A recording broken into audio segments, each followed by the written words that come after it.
John chapter 21 in the New Living Translation. Later, Jesus appeared again to the disciples beside the Sea of Galilee. This is how it happened. Several of the disciples were there: Simon, Peter, Thomas, nicknamed the twin, Nathanael from Cana in Galilee, the sons of Zebedee, and two other disciples. Simon Peter said, "I'm going fishing." "We'll come too," they all said. So they went out in the boat, but they caught nothing all night. At dawn, Jesus was standing on the beach, but the disciples couldn't see who he was. He called out, "Fellows, have you caught any fish?" "No," they replied. Then he said, "Throw out your net on the right-hand side of the boat, and you'll get some."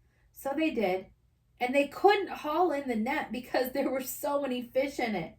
Then the disciple Jesus loved said to Peter, "It's the Lord!" When Simon Peter heard that it was the Lord, he put on his tunic, for he had stripped for work, jumped into the water, and headed to shore. The others stayed with the boat and pulled the load net to the shore, for they were only about 100 yards from the shore. When they got there, they found breakfast waiting for them: fish cooking over a charcoal fire and some bread. "Bring some of the fish you just caught," Jesus said. So Simon Peter went aboard and dragged the net to the shore. There were about 153 large fish, and yet the net hadn't torn.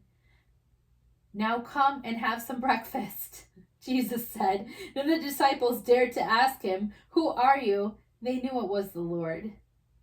Then Jesus served them the bread and the fish. This was the third time Jesus had appeared to the disciples since he had been raised from the dead. After breakfast, Jesus asked Simon Peter, "Simon, son of John, do you love me more than these?" "Yes, Lord," Peter replied. "You know I love you." "Then feed my lambs," Jesus told him. Jesus repeated the question, "Simon, son of John, do you love me?" "Yes, Lord," Peter said. "You know I love you." "Then take care of my sheep," Jesus said. A third time he asked him, "Simon, son of John, do you love me?" Peter was hurt that Jesus asked the question a third time. He said, "Lord, you know everything. You know that I love you." Jesus said, "Then feed my sheep. I tell you the truth, when you were young, you were able to do as you liked. You dressed yourself, you went wherever you wanted to go. But when you are old, you will stretch out your hands and others will dress you and take you where you don't want to go."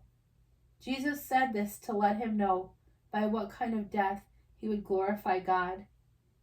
Then Jesus told him, "Follow me." Peter turned around and saw behind them the disciple Jesus loved, the one who had leaned over to Jesus during supper and asked, "Lord, who will betray you?" Peter asked Jesus, "What about him, Lord?" Jesus replied, If I want him to remain alive until I return, what is that to you? As for you, follow me."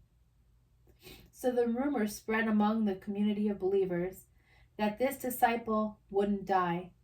But that isn't what Jesus said at all. He only said, "If I want him to remain alive until I return, what is that to you?" This disciple is the one who testifies to these events and has recorded them here. And we know that his account of these writings is accurate. Jesus also did many other things. If they were all written down, I suppose the whole world could not contain the books that would be written.